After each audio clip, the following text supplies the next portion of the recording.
Shabbat Shalom, Shavuotov. Toujours je dis Shabbat Shalom.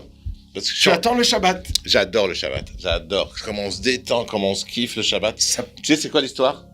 L'histoire, c'est l'histoire que je dis à tout le monde. C'est la piscine. Quand tu es en Israël, le Shabbat, c'est un kiff. Pourquoi? Parce que tu es dans la piscine. Quand tu as 12 litres d'eau sur le dos et que tu marches dans la rue, c'est lourd ou pas? Oui. Tu prends tes 12 litres d'eau, tu rentres dans une piscine. C'est lourd ou pas? Non. Tu les sens pas. Et tu peux, dans le fond de la piscine, tu peux avoir 50 litres d'eau sur toi, tu les sens pas. Shabbat, c'est pareil. Quand tu as ton Shabbat dans un milieu en France ou dans une ville où il n'y a pas de gens qui font Shabbat et tout autour de toi, c'est très dur. D'accord? Tu le portes. Mais quand tu arrives en Israël ou dans des communautés en France où il y a une ambiance de Shabbat et tout, tu le sens pas. Et ben, nous, ici, on le sent pas. C'est un kiff. Notre bonheur, c'est le Shabbat. Pour moi, c'est comme une piscine. D'ailleurs, j'aimerais bien faire construire une piscine chez moi pour pouvoir plonger Shabbat. Mais ça, c'est une autre histoire parce que tu vas pas me le permettre. Alors, quel paracha cette semaine? Parashat Korach. Ah, Korach. Oula, il est gentil, lui, il est mal fini. Ah. Ça a mal tourné. Oui, il est mal commencé, peut-être. Alors, Korach, ça veut dire quelque chose? Korach, c'est le nom d'un Oui. Lévi. Mais ça veut dire quelque chose, Korach? Non, moi non plus. Alors, Korach, c'est une histoire, comme on a dit, difficile. Et la semaine dernière, on a oublié d'expliquer Ouais, c'est pas grave. pourquoi on parle de parachute si difficile. Ok. Alors, en réalité, le chemin des Juifs dans les 40 ans, ça représente un peu le chemin des Juifs tout le long de l'histoire. Et il y a des poteaux ou des embûches ou des trous à ne pas tomber. D'accord. Donc, le long des 40 ans de la première génération, ils ont pris presque tous les poteaux. Et nous, à travers leur histoire, ou quand on lit le Sefer Bamidbar, On doit apprendre à éviter les poteaux. Voilà. Alors, un des sujets difficiles, c'est accepter le rave de la communauté. Accepter le dirigeant, le directeur de l'école. Ah, il y a plein Accepter le parent qui nous dit quoi faire. Chaque fois, une autorité au-dessus sur de nous. Ouais, ça aussi, les Juifs, ils ont du mal avec ça. Non, je critique pas les Juifs, hein, je suis moi-même victime de cette maladie. D'accord, donc Peut-être là... que si tu appelles ça pas une maladie, tu iras déjà mieux. Oui, alors, Korach. Korach, qui est un cousin de Moshe Rabbeinu, Un cousin, qui carrément. fait partie de la famille des Lévi'im, qui ont Ouais. des travaux spéciaux au Beth Amikdash. Mhm. Il dit, mais pourquoi toi et Aaron, ton frère? Et pourquoi pas moi? Bien sûr, tout celui qui parle de soi, il emballe ça pour le bien du peuple. Mhm. Tous les dirigeants nous racontent, je vais sauver l'humanité, je vais sauver la ville, je vais être le maire, je vais être le président, je vais être le premier ministre. Tout le monde pense à tout le monde, soi-disant. Mais Korach, il a quelque chose où il râle. Pourquoi Moshe Rabbeinu? Pourquoi Aaron? Pourquoi pas moi? Il y a toujours un comme ça. Et le problème, c'est qu'il arrive à ramasser du monde. Il y a Korach et Adato et son groupe. Il y a Datan et Aviram. Et il y a 250 dirigeants juifs du chevet de Réhouven et Shimon, qui étaient voisins, comme on a parlé, qui s'associent à lui. Alors, comment c'est possible? Comment on va pouvoir trouver Kav Zechut dans cette démarche? Alors, Kav Zechut, dans cette paracha, je suis pas sûr que c'est le sujet. Parce que Moshe a toujours parlé pour le peuple juif, à Hachem, même quand il s'énervait. Et ici, Moshe Rabbeinu dit à Kadosh Baruch Hu, Al tefene minchatam, ne les écoute pas. Moshe, il est catégorique, ne les écoute pas.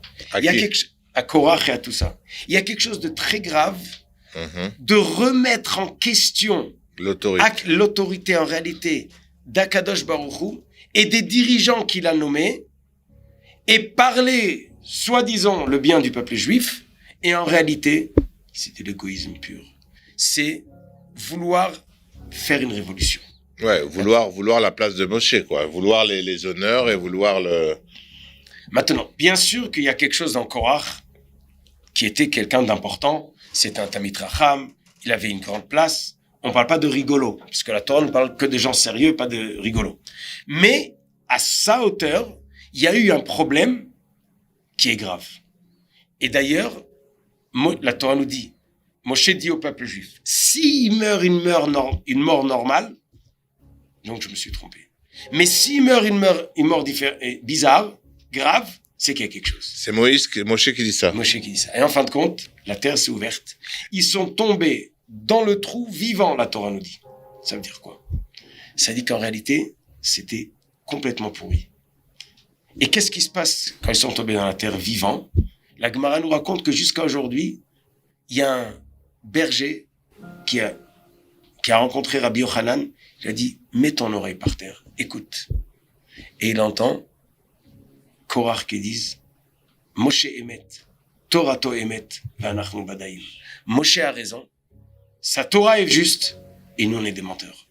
Il y a quelque chose d'essentiel de l'autorité, de ce qu'on a aujourd'hui la Torah, de nos Chachamim, tout ce qu'on a reçu toutes les générations. C'est très dur pour nous, quand on a l'image de Moïse, pour nous, juifs, tu vois, de tout ce qu'on nous a appris depuis qu'on est petit, quoi. C'est l'homme qui a laissé sa famille, qui a laissé tout pour le Ham Israël. Il était prêt lui-même à mourir. Il était plusieurs fois, il a dit, voilà, prends-moi pour eux. Il se battait pour nous. Et toujours il jugeait tous les juifs. Lui, il les jugeait comme des routes. Et il essayait de calmer. Et c'est dur d'imaginer des tzadikim, des gens qui étaient, c'est pas des gens un peu idiots. On parle de Korach et Nathan et Aviram. Nathan et Aviram. Non, c'est des gens bien. Comment ils ont pu tourner? Est-ce que c'est leur gava, comment on dit leur gava en français? Leur orgueil. Excuse-moi, l'hébreu. Alors, est-ce que c'est leur orgueil? C'est l'orgueil de l'homme qui lui fait tout oublier, Alors, tu dis, mais si je comprends, tu dis, mais Moshe, il est pour le peuple. Alors ouais. Pourquoi ici il dit, il est dur? Non, Alors, je comprends qu'il soit dur. Je comprends que s'il a été dur, du fait que c'est un homme, que le bien qu'il veut, c'est le bien du peuple, c'est jamais son bien à lui. S'il a été dur, c'est que c'était bon pour le peuple qu'il soit dur. Je mets pas en doute le fait que pourquoi, je pose même pas la question pourquoi Moïse a été dur. Je te pose la question, comment des hommes comme Korach, qui étaient des gens intelligents, comment leur orgueil l'ont fait chuter comme ça? Alors, d'abord, les 250 personnes, Moshe leur a dit, vous allez amener une mincha, une offrande avec une poêle, avec une torette, et ils ont été brûlés tous les 250. Ça veut dire qu'ils sont morts une mort. Alors, est-ce qu'il y avait un dragon dans l'histoire, comme dans Game of Thrones? C'est quoi? Non, ok. Un dragon? Non, ok, non, on passe. Ok. Non, parce ils étaient plus que 250 à mourir, je peux te dire à la fin. Ils sont morts, les 250, ils ont été brûlés. Ouais. Ça veut dire qu'il y a quelque chose de feu. Il y a de l'orgueil. Il y a de la machloquette qui est du feu. La machloquette, comment on dit machloquette en français? On n'est pas d'accord. Ne pas être d'accord. Et pour comprendre ce qui s'est passé, je vais peut-être raconter que Korach, toute cette nuit-là, il a ramassé du peuple et il a fait un discours. C'est les discours pour amener les gens. Il a raconté du mensonge. Il dit, j'ai une voisine qui est pauvre, qui est veuve, qui est malade. Et elle a un terrain. Et elle a planté. Et Bekoshi, il a poussé un peu. Il arrive, Moshe, il dit, tu sais, tu dois donner à mon frère le Kohen une partie. Et Maaser pour les Lévim. Et la pauvre. Et comme ça, il raconte toute la nuit. Cette histoire, elle ne commence même pas. Puisqu'ils avaient de la manne, ils n'étaient pas pauvres, ils plantaient pas, ils n'étaient pas malades, tout allait bien. Qu'est-ce qui se passe? C'est que dans le discours, il y a de la démagogie. Et ça, c'est grave. Et Moshe, parce qu'il aime le peuple juif, il a tout de suite coupé. Il a dit, sachez, peut-être vous êtes des gens grands, mais vous avez déraillé. Chacun à son niveau, on peut le voir, que dans une histoire qui n'est pas la mienne, je réfléchis avec la tête froide et je dis bien. Dès que je fais partie de l'histoire, je risque de dérailler. C'est pour ça que quelqu'un qui veut ne pas se tromper, qui se conseille avec quelqu'un d'autre, réfléchis avec quelqu'un d'autre. Mais si tu penses tout seul, tu arrives des fois, peut-être par la grandeur, d'exagérer, et l'orgueil, c'est pas gagné pour personne. Oui, ça monte à la tête. C'est pas gagné pour personne. Ça monte à la tête. Il y en a qui prennent la grosse tête. On en a vu des dirigeants. Mais, regarde, par exemple, ne dis pas de nom. Non, Nous, mais on apprend d'ici. Non, je Comment- vais balancer. Regarde la Khaleesi dans Game of Thrones. À un moment, C'est quoi ça? on misait tout sur elle, nous. On était sûr qu'elle allait devenir la reine à la fin, avec Jon Snow. Tu comprends ce que je veux dire? C'est bizarre. Mais à un moment, elle a eu tellement, elle a eu le melon, elle a pris le melon, et elle a brûlé, elle a tué tout le monde, les femmes, les enfants avec son dragon. Elle les a tous brûlés. Et moi, je te dis, ça, c'est vraiment la meuf qui a pris le melon, quoi. C'est ce que tu dis. Elle était très intelligente, on l'adorait, et voilà. Elle est partie J'espère que en cacahuète. J'espère que tu comprends la paracha mieux que moi je comprends ton histoire. Ouais. Mais il y a un truc, une petite minute. Après qu'ils sont morts, tous ces gens-là, qu'est-ce que les Juifs, ils ont dit? Ils se sont rouspétés. Vaïlons-nous. Moshe, c'est toi qui as fait mourir tout ça. À cause de toi, ils sont morts. Encore. Et là, il y a eu une épidémie où eux aussi, ils sont morts. Et au contraire, qu'est-ce qui s'est passé? Qui c'est qui a sauvé que l'épidémie s'arrête? Moshe qui dit à Aaron, prends la kétorette, la poêle, et fais la kétorette, que elle arrête l'épidémie. Et d'ici, on apprend que le même Moshe et Aaron et la même kétorette, que chez eux, ça les a fait brûler, c'est ça qu'au contraire a arrêté l'épidémie. Les a sauvés. Et ceux qui ont râlé, Moshe, il a arrêté Korach. Et ils ont été punis fortement. Et la même chose, ceux qui ont râlé après. Et au contraire, c'est pour le bien du peuple juif, pour sauver la majorité.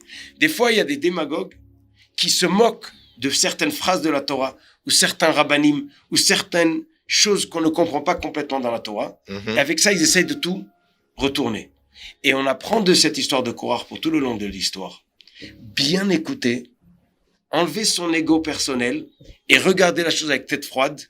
C'est qui le vrai dirigeant et c'est qui nous montre qu'il est notre ami, mais en réalité... Ouais, c'est qui nous embrouille. Alors, Shabbat Shalom, et à la semaine prochaine, si Dieu veut, et un grand Mazel Tov pour toi. Merci.